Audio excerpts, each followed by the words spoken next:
Every naval engineer who studies Viking longships comes to the same disturbing conclusion. These boats shouldn't work.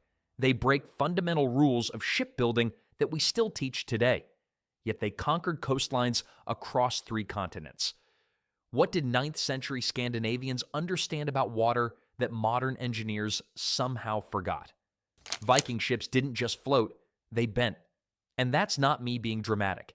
These things could literally twist up to 6 degrees without cracking. Try that with a modern rigid boat and you'd be swimming home.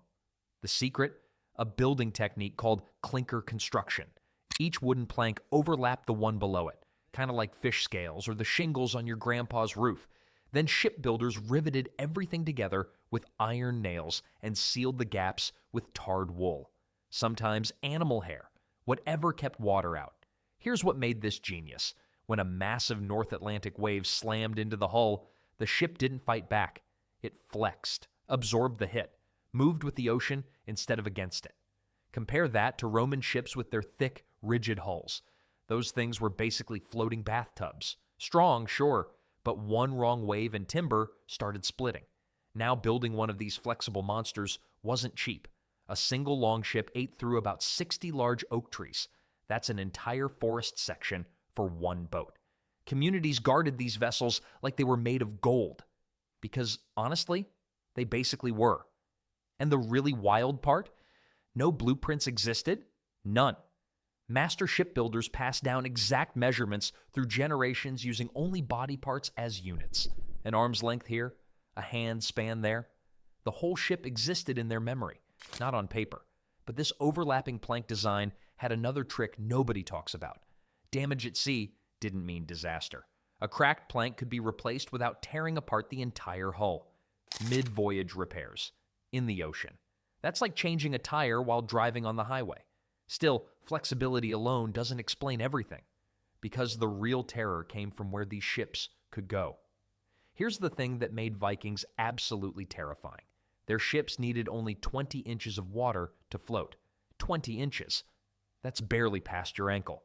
English monasteries were built miles inland specifically because everyone assumed rivers were too shallow for warships. The monks slept soundly, knowing deep-hulled vessels couldn't possibly reach them. Then one morning, dragon-headed ships just appeared, rowing up creeks that locals used for fishing. Surprise, but it gets worse. This shallow draft meant Vikings didn't need harbors. They didn't need docks. They treated every single beach like a parking lot. See some sand? That's a landing zone. Spot a riverbank? Pull right up. Defenders had a nightmare on their hands. Instead of guarding 3 or 4 obvious harbor entrances, they suddenly needed to watch hundreds of miles of coastline. Every beach, every creek, every shallow inlet became a potential invasion point. And the proof is incredible. In 1893, some Norwegians built a replica longship called Viking and sailed it across the Atlantic. The thing navigated waters where modern sailboats would scrape bottom and get stuck. A 1,000-year-old design outperformed contemporary vessels in shallow conditions. Mediterranean galleys couldn't dream of this. Those ships required deep ports with proper facilities. Vikings looked at a muddy riverbank and said, "Perfect." I honestly think this is why the Viking Age traumatized Europe so badly. There was no safe distance anymore, no geographical protection. If your town touched water during spring floods, congratulations, you were now a potential target. Makes sense why coastal communities started paying tribute rather than fighting, right? But shallow water access was only half the equation. The real engineering breakthrough ran along the bottom of every ship, a single timber that changed naval warfare forever. Here's where Vikings stopped being coastal nuisances and became ocean conquerors. The T-shaped keel. One single timber changed everything. Before Vikings figured this out, most boats were basically floating bathtubs, flat bottoms, terrible in anything rougher than a calm lake. Try crossing the North Atlantic in that. You'd die. Simple as that. But Vikings carved a massive oak beam that ran the entire length of the ship. This keel sat below the waterline like a spine, and suddenly their vessels could handle swells that would have swamped Roman designs like paper cups. Finding the right timber, absolute nightmare. Shipbuilders sometimes searched forests for years looking for one perfectly straight oak long enough to work. When they found it, that tree was basically sacred. Communities guarded keel-worthy oaks the way banks guard vaults. The genius wasn't just stability, though. See, the keel distributed stress across the entire hull. Hit a massive wave, the force spread out instead of concentrating in one spot. Roman ships cracked, Viking ships flexed and kept sailing. But here's what really mattered for warfare. Without a keel, boats drift sideways when wind hits them. You point east, you end up southeast. Maybe south, who knows? You're basically a very slow, very wet leaf. The keel fixed that completely. Vikings could actually aim their ships. They could steer toward a destination instead of just hoping currents cooperated. This turned Scandinavians from fishermen into the first true Atlantic seafarers. Greenland, Iceland, North America, all suddenly reachable. One piece of wood separated, hoping the wind cooperates, from we're going to England whether England likes it or not. And once they got there, they needed to arrive fast enough that nobody saw them coming. That required something special. 15 knots. That's how fast these things moved. 17 miles per hour across open ocean when every other medieval ship crawled along at 4 or 5 knots. Your average cargo vessel was basically a floating snail. Vikings, they were driving the sports cars of the sea. Here's where it gets ridiculous. A longship could strike a coastal town, grab everything valuable, and vanish over the horizon before a messenger on horseback even reached the nearest garrison. You couldn't outrun them. You couldn't catch them. By the time you organized a response, they were drinking your stolen ale somewhere in Denmark. The secret was that insane hull shape, length to width ratio of 7-to-1.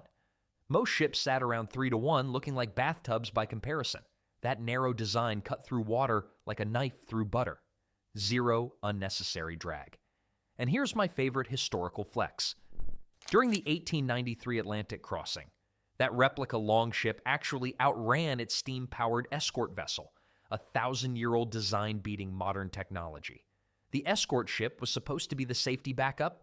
Instead, it was eating Viking wake. But speed means nothing if your crew gets exhausted. So Vikings rotated rowers constantly, fresh arms pulling while tired men rested. They could maintain pursuit speed for hours. Most crews would collapse after 30 minutes of hard rowing.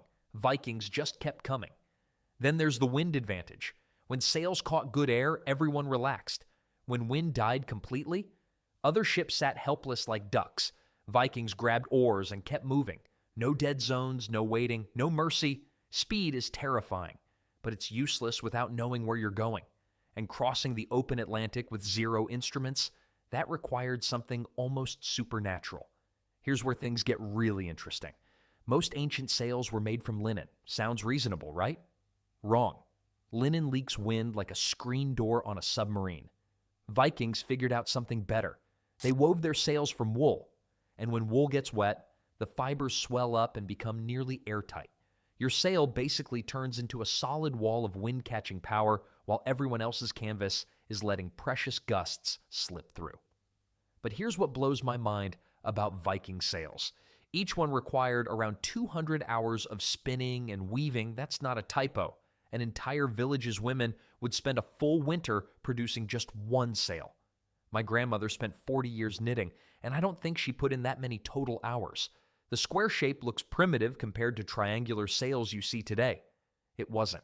That design was specifically engineered for catching following winds during long ocean crossings. Vikings weren't racing around harbors. They were crossing the North Atlantic. Different goals required different tools. And the size? Some measured over 1,000 square feet. That's enough canvas to catch wind that propelled 60 men and all their gear faster than plenty of modern yachts can manage. Let that sink in for a second. Vikings also treated their sails as giant status symbols. They'd dye them red with expensive ochre or paint terrifying patterns visible for miles. Nothing says your day is about to get much worse like a blood-red square appearing on the horizon. The wool construction had another genius benefit too. Crew could actually repair tears at sea with materials already aboard. A ripped linen sail meant limping home.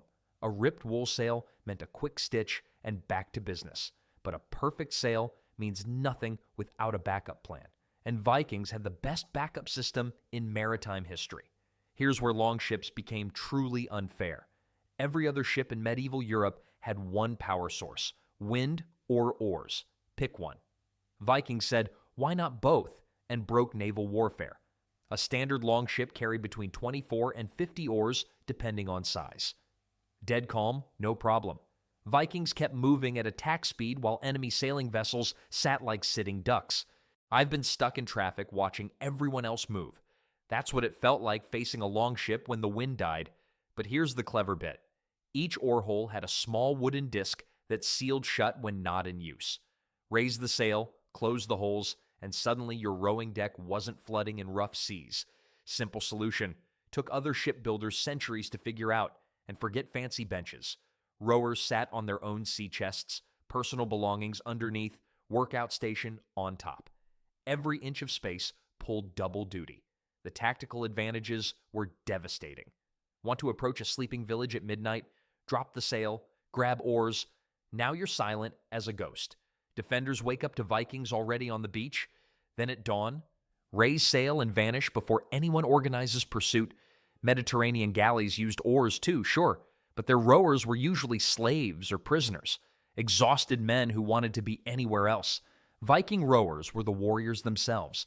They'd row for 3 hours, beach the ship, grab axes from under their seats, and start fighting. No wasted manpower, no separate marine division, just angry Scandinavians who happened to be excellent at cardio. This combination of muscle and wind power meant Vikings had zero vulnerable moments. But raw power means nothing if you can't find your target. And Vikings navigated entire oceans without a single compass.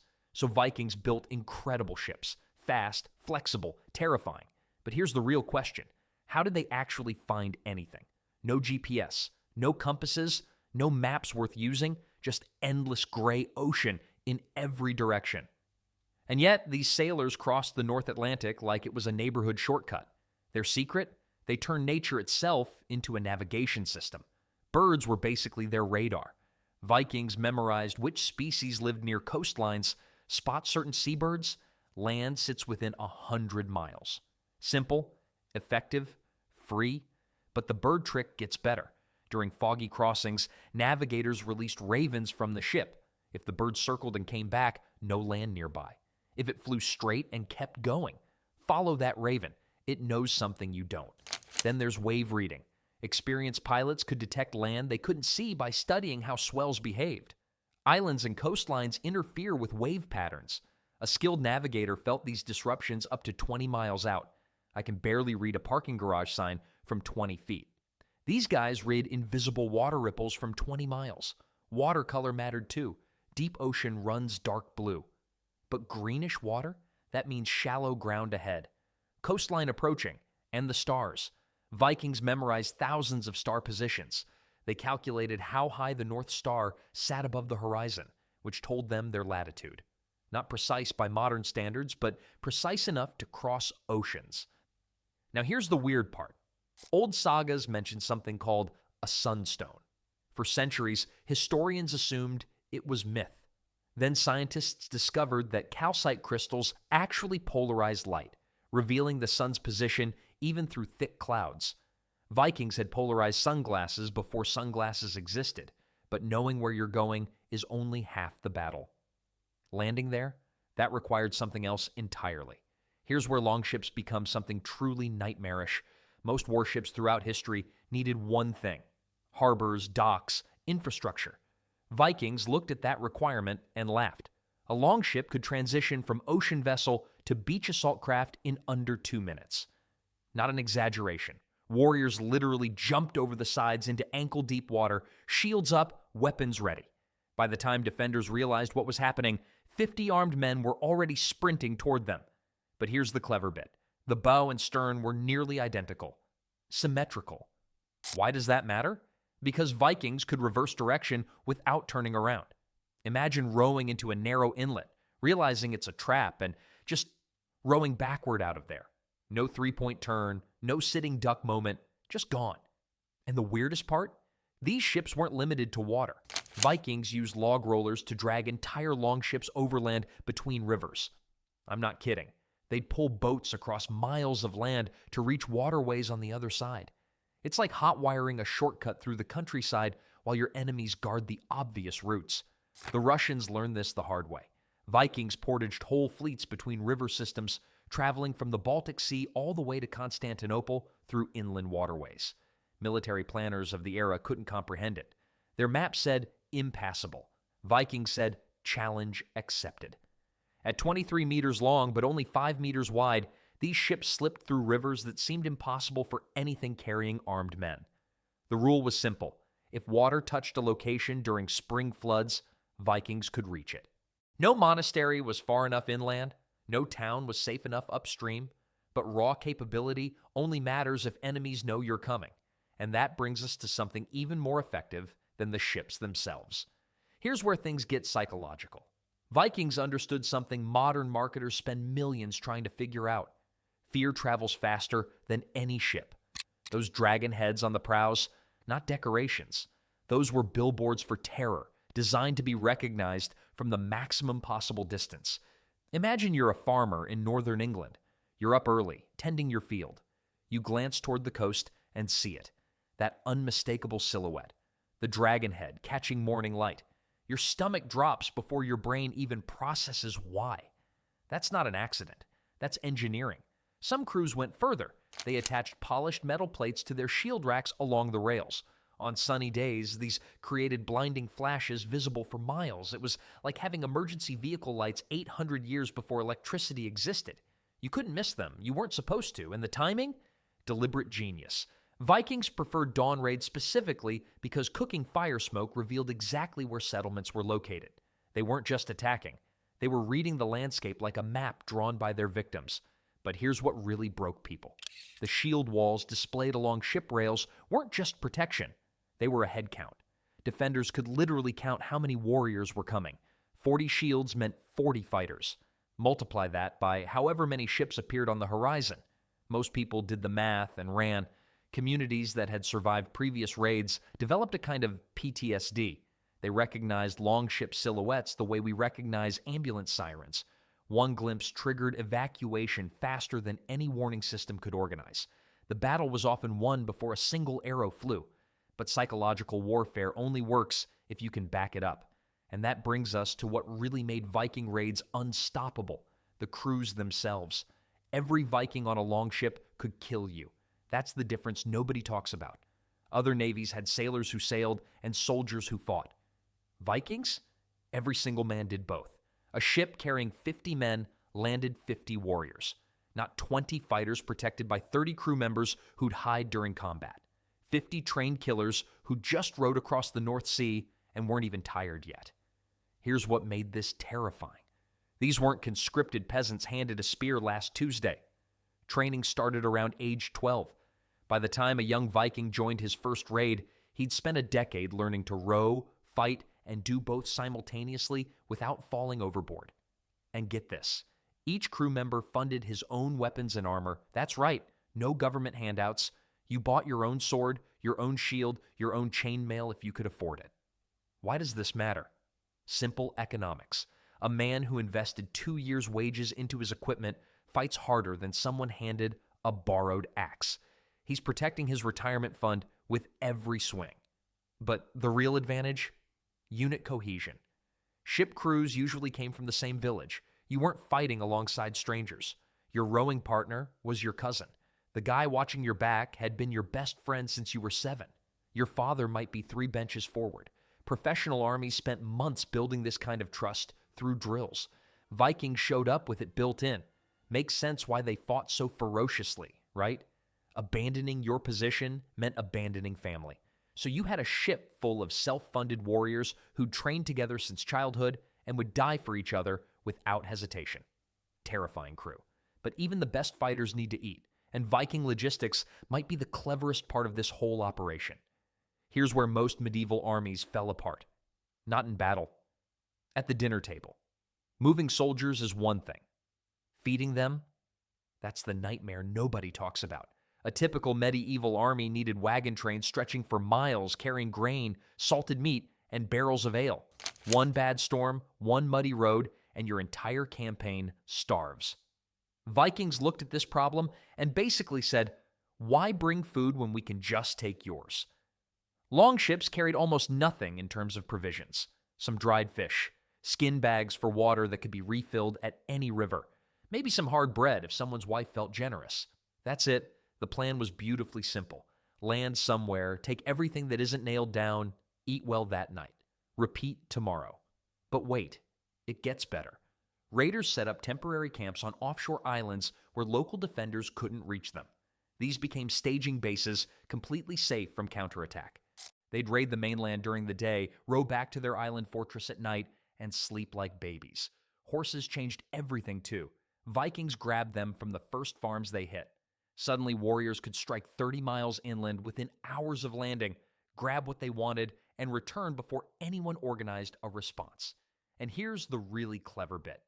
Vikings would actually trade their stolen goods back to terrified locals. Need fresh bread? That monastery silver makes excellent currency when the baker fears you'll burn his shop. This self-sustaining approach meant raiding campaigns could continue for months. Traditional armies? They'd be walking home hungry after 3 weeks. One ship could devastate a coastline. But what happens when 35 ships arrive together, all operating with the same brutal efficiency? The answer changed English history forever. Here's where the math gets terrifying. A fleet of just 35 ships carrying 2,000 men conquered most of eastern England in 865 CE. That's it. 2,000 guys took half a country. For comparison, that's roughly the size of a modern battalion, showing up to claim a kingdom. How? Defenders faced an impossible problem. Vikings never attacked one place. They hit multiple points simultaneously. Coastal town here, river monastery there, farming village 20 miles inland, all at once. So what happens? Local lords spread their troops thin, really thin. Instead of massing 500 soldiers against one threat, they've got 50 guys guarding 10 different locations. Vikings showed up with 100 warriors at each spot. The math never worked for defenders, and the coordination was genuinely impressive. These weren't random pirates bumping into each other. Fleets used signal flags and horn calls to synchronize attacks. 3 ships enter a harbor from the east, while 2 more slip around the western point. Port defenses designed for one direction suddenly faced threats from everywhere. But the real advantage was range. The same ship that raided Ireland in spring could sail to Constantinople by fall. Vikings weren't regional pests. They networked across half the known world, sharing intelligence, trade routes, and attack strategies. Kings eventually did the math themselves. Maintaining standing armies to guard every possible landing site, bankrupting. Paying Vikings to go away, expensive but cheaper, so they paid, which funded even larger fleets, which demanded bigger payments. Beautiful business model if you're holding the axe. By 1000 CE, the mere rumor of approaching longships caused more political surrenders than actual battles. The reputation did half the work. Now, let's see why their supply system made all this possible.